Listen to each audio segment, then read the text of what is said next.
Assalamualaikum warahmatullahi wabarakatuh. Di sini saya akan menyampaikan apa fungsi paralegal dalam pemeriksaan banding di Pengadilan Tinggi Tata Usaha Negara. Banding. Banding ini diatur dalam pasal 122 Undang-Undang Nomor 5 Tahun 1986 tentang Peradilan Tata Usaha Negara.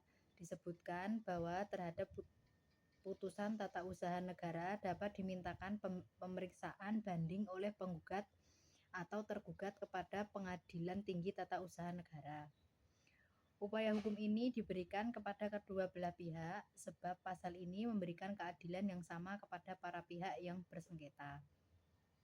Mengenai tenggang waktu, upaya hukum banding adalah 14 hari setelah putusan pengadilan. Itu diberitahukan kepada mereka secara sah. Jangka waktu banding.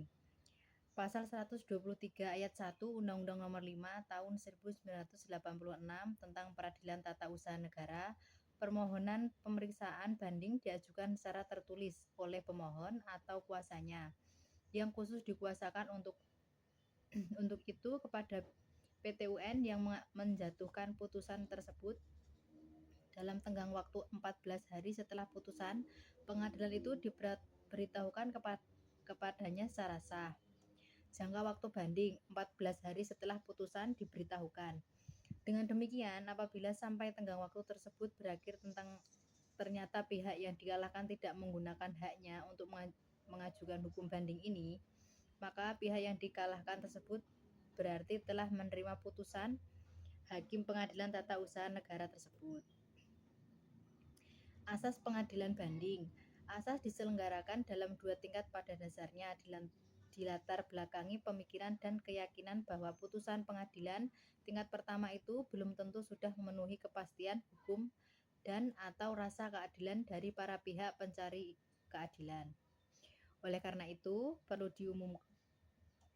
dimungkinkan pemeriksaan ulang oleh pengadilan yang lebih tinggi, yakni pengadilan tinggi atau yang juga dikenal dengan pengadilan tinggi banding. Berikut putusan Pengadilan Tata Usaha Negara yang tidak dapat dimintakan upaya hukum banding. Penetapan Ketua Pengadilan TUN mengenai permohonan untuk berperkara dengan cuma-cuma berdasarkan pasal 61 ayat 2 adalah merupakan putusan yang diambil di tingkat pertama dan terakhir sehingga tidak dimungkinkan adanya upaya hukum banding khususnya jika permohonan itu ditolak.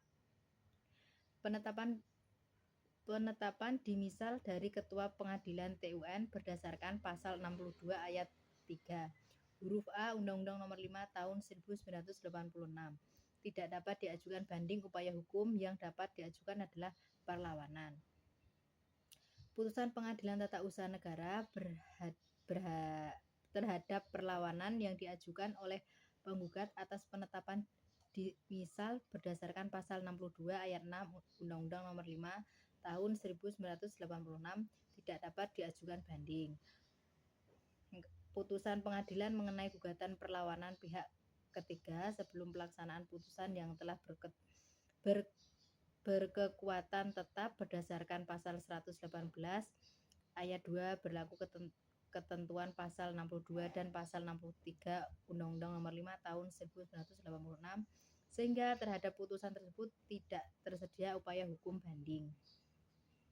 Putusan Pengadilan Tata Usaha Negara sebagai pengadilan tingkat pertama yang sudah tidak dapat dilawan atau dimintakan pemeriksaan banding lagi. Berikut berkas perkara yang diperiksa. Yang diperiksa dalam pemeriksaan tingkat banding hanya berkas perkara yang dikirimkan oleh Panitra Pengadilan Tata Usaha Negara berupa surat gugatan, jawaban, replik, duplik, kesimpulan, memori banding, kontra memori banding, alat-alat bukti, salinan putusan Pengadilan Tata Usaha Negara, berita acara sidang, surat-surat lain yang bersangkutan dengan berkas perkara. Berikut yang dapat saya sampaikan pemahaman saya tentang profesi paralegal dalam pemeriksaan banding di Pengadilan Tinggi Tata Usaha Negara. Assalamualaikum warahmatullahi wabarakatuh.